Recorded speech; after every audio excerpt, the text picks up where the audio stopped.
Bonjour mes amis, j'espère que vous allez bien. Nouvelle vidéo et je vais vous annoncer les plus grosses sorties hollywoodiennes de cette année 2025. Donc, c'est parti.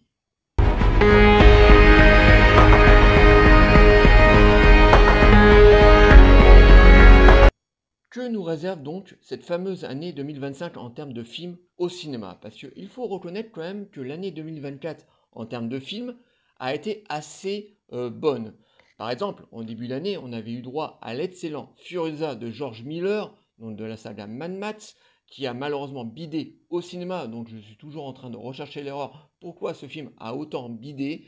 C'était un film qu'on avait vraiment apprécié avec David, même si j'avais quelques réserves sur ce film pendant ma critique vidéo, mais finalement en le voyant une deuxième fois, c'est un excellent film tourné à l'ancienne, donc qui avait lancé l'année 2024 en beauté. Quelques temps plus tard, on avait eu droit à un excellent film Netflix. Alors c'est assez rare parce qu'en général, les films originaux Netflix, c'est pas terrible, voire même très pourrave. Et c'était Le Cercle des Neiges, donc un excellent drame d'une histoire d'une équipe de rugby qui est parti en avion au-dessus de la cordillère des Andes, qui s'est malheureusement scratché. Et pour survivre, cette équipe de rugby vont être obligés de se dévorer entre eux. Donc c'était un film qui était très bien réalisé, avec une très belle photographie, très dur, mais vraiment un très joli drame qu'on avait vraiment adoré avec David. On vous avait fait même une vidéo critique, donc je vous renvoie à notre vidéo si vous voulez savoir plus en détail ce qu'on avait pensé de ce film. Je peux vous dire qu'on l'avait vraiment beaucoup apprécié. Ensuite, on avait eu droit au Comte de Monte Cristo, donc je vous avais fait aussi une vidéo critique sur ce film, un film qu'on avait vraiment beaucoup aimé avec David. David, c'est quoi ce nom? Donc on avait beaucoup apprécié, donc en plus qui a été un carton au cinéma, plus de 10 millions de spectateurs, et il le mérite vraiment. Ensuite, un excellent drame qui n'a malheureusement pas eu droit à une sortie en France, un petit peu scandaleux d'ailleurs, c'est Iron Claw, voilà, un excellent film dramatique sur une famille de catcheurs, voilà, qui est passé malheureusement sur les plateformes et non au cinéma, que je vous reconseille de découvrir parce que c'est vraiment un très très beau drame sportive, un petit peu à la Rocky, qui est vraiment excellent. Les acteurs dans ce film sont tous très bons.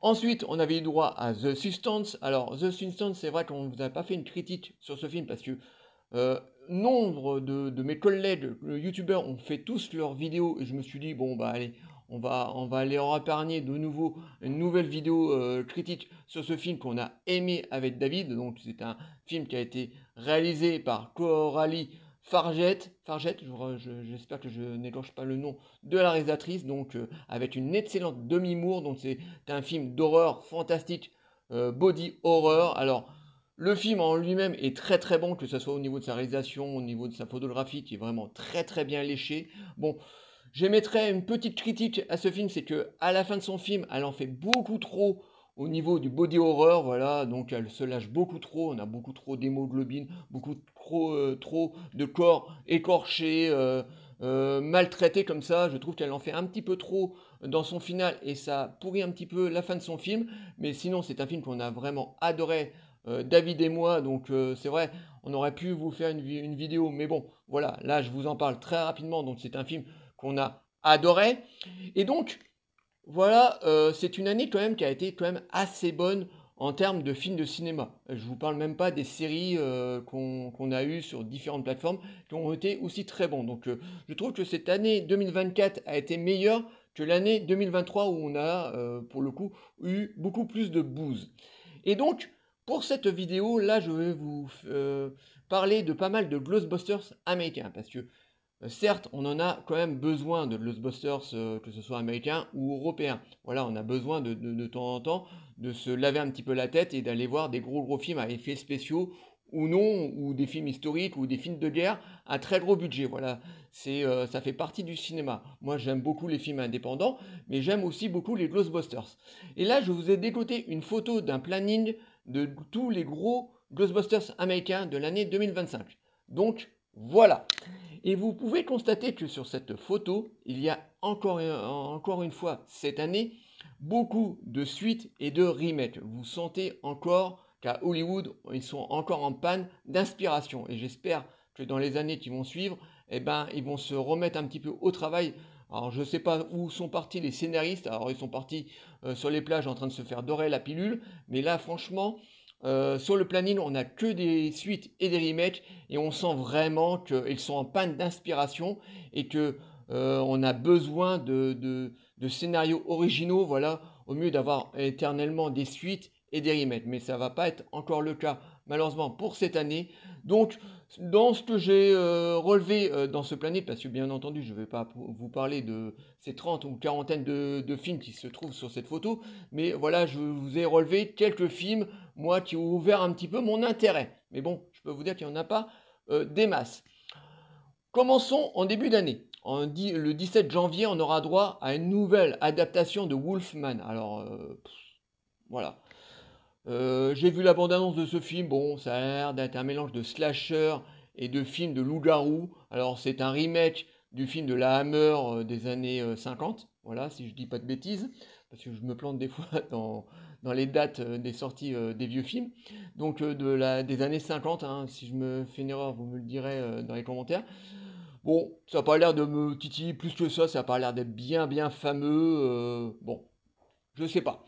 Mais à mon avis, ça m'étonnerait que j'aille le voir au cinéma.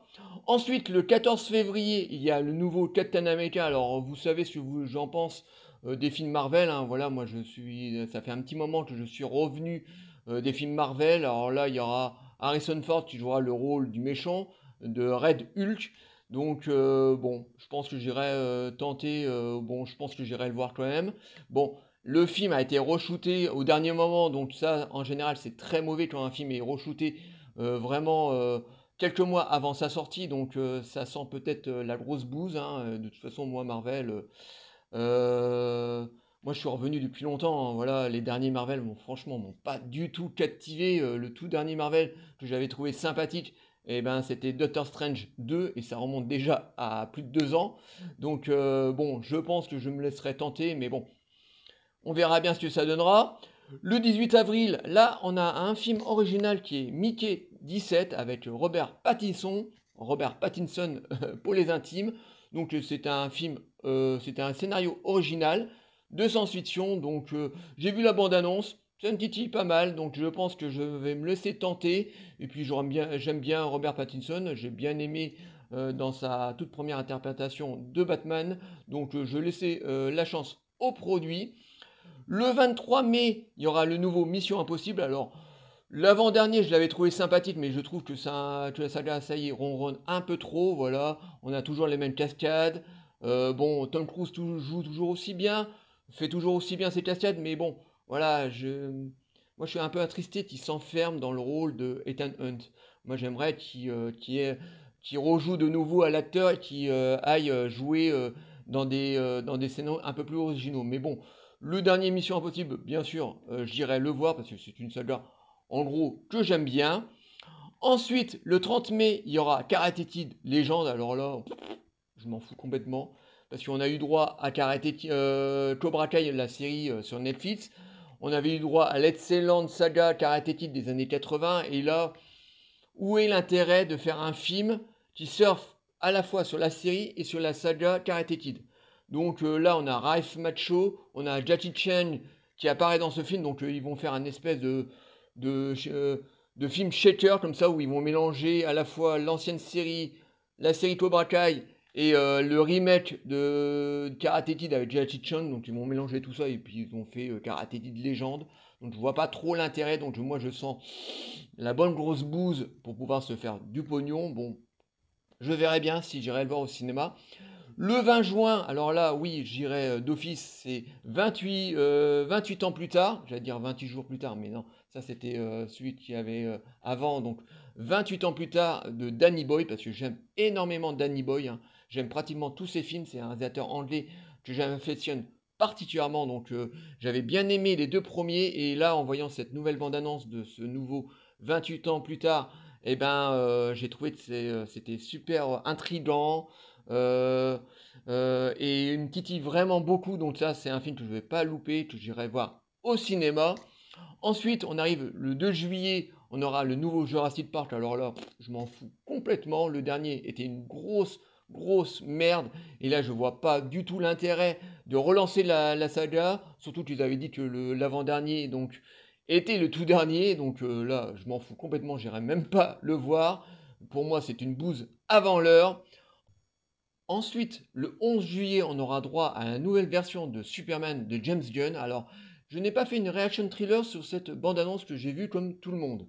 Mais dans cette nouvelle bande-annonce, donc concoctée par James Gunn, il n'y a pas grand-chose qui m'a vraiment plu. Voilà, l'apparition de Krypton, je vois pas trop l'intérêt de mettre le chien de Superman. Les effets spéciaux, je les ai vraiment pas trouvés top. Le nouvel interprète de Superman, donc j'ai pas envie de le juger avant l'heure, mais bon, je préfère largement Henry Cavill qui avait beaucoup plus de classe et de charisme. Donc voilà, cette bande-annonce vraiment m'a pas captivé du tout. Voilà, bon, j'irai le voir comme tout le monde, mais bon, je ne suis pas un grand fan de James Gunn. Voilà, moi j'avais bien aimé le Guardian of the Galaxy 1 et 2, pas du tout le troisième. Sa version de Suicide Squad, alors là, c'était une catastrophe. C'était un mélange de premier degré et de second degré avec de l'humour potache, certes avec de très bonnes scènes d'action, mais cet humour qui démolissait l'intégralité du film. Donc, je ne suis pas un grand fan du cinéma de James Gunn, mais bon, j'irai le voir comme tout le monde, mais bon, je le sens pas très bon. Voilà, j'espère me tromper, avoir un très bon Superman, parce que moi, je suis un grand fan du personnage. Hein. Pour moi, de toute façon, le plus grand Superman qui restera dans l'éternel, pour moi, ça sera Christopher Reeve. Alors, j'aime beaucoup Henry Cavill, hein, voilà, il était vraiment excellent dans le rôle de Superman, beaucoup moins dans celui de Clark Kent, mais Henry Cavill faisait quand même un très bon boulot, donc j'irai voir donc ce nouveau Superman, mais bon, j'ai un peu peur, un petit peu peur de la bouse. Ensuite, après Superman, on aura droit le 26 septembre à un nouveau Saw. Alors moi, voilà, je suis pas très méchant avec cette saga. J'aime beaucoup cette saga d'horreur Saw. Alors il y en a qui sont bien, puis il y en a qui sont complètement poives. Et donc, comme j'avais bien aimé le 10, eh ben, je me laisserai tenter pour aller voir ce nouveau Saw. Voilà, c'est une petite saga d'horreur, enfin petite, une grande saga d'horreur très connue qui se regarder assez facilement. Donc moi, je suis plutôt bon client avec cette saga d'horreur. Donc le Saw 11, j'irai le voir. Ensuite, un film que j'attends avec énormément d'impatience, c'est une suite. Et ben, c'est Throne Ares. Alors moi, je suis un très grand fan de la saga Throne. J'adore le tout premier de 1982 et j'adore sa suite Throne, l'héritage. Donc j'irai bien entendu voir cette suite en espérant qu'ils n'ont pas torpillé cette nouvelle saga, ce nouveau Trône, voilà, que j'aime énormément. J'aime beaucoup le visuel, j'aime beaucoup les motos, j'aime cette histoire de mec qui rentre dans cette bécane d'ordinateur. Donc je suis un très grand fan de la saga Trône. Et là, j'espère qu'ils vont pas torpiller cette saga que j'adore. Et pour finir, le 7 novembre, on aura droit à un nouveau Predator. Et là, je crois que même ils en préparent un deuxième. Donc dans l'année 2025, on aura droit à 2 Predators. Donc j'ai un petit peu peur. Voilà, moi je suis un grand fan de la saga Predator. Malheureusement, on a eu droit à un Alien très moyen cet été. Donc j'ai un petit peu peur aussi qui torpille la saga Predator. Donc j'avais pas du tout aimé l'avant-dernier avec la guerrière indienne là qui était tout pété. Enfin bon bref, visuellement il était plutôt joli.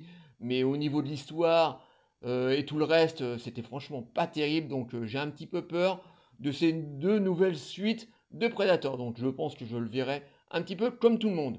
Donc vous pouvez constater que cette année 2025 n'est pas encore une année très riche en termes de films originaux. On a encore droit à beaucoup de remakes et de suites. Et donc on verra bien de ce que va nous réserver donc cette fameuse année en termes de blockbusters américains. Bon, je pense qu'on aura notre lot de merde, comme chaque année, et notre lot de très bons films, voire de surprises. Mais bon, voilà. Dites-moi de votre côté, vous, ce que vous pensez des films que je vous ai cités et des films que vous attendez 2025. Voilà, je suis très curieux de savoir ce que vous attendez. Alors moi, voilà, c'est à peu près tous les films que j'attends avec avec un petit peu d'impatience et d'autres pas du tout, voilà. Donc vraiment, les films que j'attends le plus, c'est 28 ans plus tard et Trône Ares, et puis quelques-uns comme Mickey 17. Mais bon, encore une fois, on a une année encore très maigre en termes d'originalité. Voilà, j'espère que cette grande vidéo, parce que je m'aperçois qu'elle est très longue, vous aura plu. Likez, délikez, abonnez-vous. N'hésitez pas, surtout les amis, à me dire ce que vous attendez pour cette fameuse année 2025. Je vous répondrai toujours avec plaisir. Et moi, je vous dis à très très bientôt. Ciao les amis.